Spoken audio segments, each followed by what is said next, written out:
लोकतंत्र का गला घोटने के लिए जितने भी हथकंडे हो सकते हैं भारतीय जनता पार्टी और ये सरकार अपनाती है।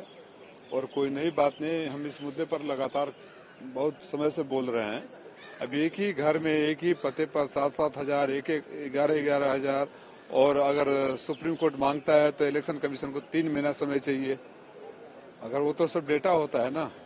ये बहुत जबरदस्त धांधली हो रही है देश के मतदाताओं के साथ, लोकतंत्र के साथ। लोकतंत्र के कोख से अगर तानाशाह पैदा हो जाएगा तो इस तरह की हरकतें होती रहेगी। सर, संभल का जो इशू है, जो सीईओ का कमेंट है, उसको लेकर भी लगातार नाराजगी जाहिर हो रही है। आपकी पार्टी की तरफ से बहुत सारे सवाल उठाए जा रहे हैं कि ऐसा नहीं बोलना चाहिए। नहीं, उनको नहीं बोलना चाहिए, नाराजगी सही बात है। लेकिन कल मैंने जब माननीय मुख्यमंत्री जी का वक्तव्य उनके बारे में सुना, उसके पहले मैं वहाँ के स्थानीय डीएम और एसपी की बातें सुना था, कई रिटायर्ड आईपीएस अफसरों की बातें सुना था कि ये उनको डोमेन में ही नहीं है, उस सीईओ का अधिकार ही नहीं है।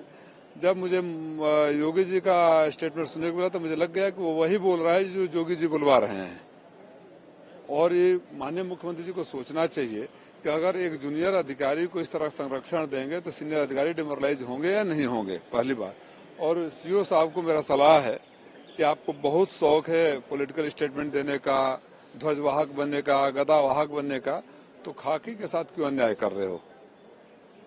कोई मजबूरी तो है नहीं, खाकी उतार दो, गेरुआ पहन लो, खादी पहन लो और आकर एक और अपनी नफरत की दुकान खोल लो, राजनीति करो भाजपा के। उस पोस्ट पर बैठकर आप इस तरह के भाषण दे रहे हैं। या तो आपका जो सीनियर आईपीएस अफसर है और आईएएस अफसर है उसको ज्ञान नहीं है, खाली आपको माननीय मुख्यमंत्री जी को ज्ञान है। तो मुख्यमंत्री जी से कहूंगा इनको डीजीपी बना दीजिए। ऐसे ही प्रदेश बहुत सालों से कार्यवाहक डीजीपी का काम कर रहा है। सीईओ साहब को डीजीपी बना दे मुख्यमंत्री जी, सबसे पसंदीदा अधिकारी उनका है। एक और मुद्दा जो खासकर जो साउथ के जो डीएमके के जो सांसद है वो वॉकआउट कर दिए, नाराजगी जाहिर करते हैं, एनईपी को लेकर मुद्दा उठाया गया, डिलिमिटेशन, ये दोनों मुद्दा मुद्दा उठाया जाएगा, लेकिन जिस तरह से माननीय शिक्षा मंत्री जी ने रिएक्शन दिया वो शोभा नहीं देता है।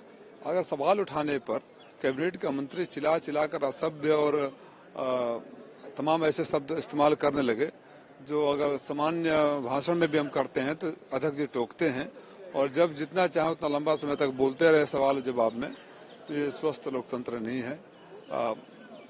माननीय मंत्री जी को इस तरह का रिएक्शन नहीं देना चाहिए।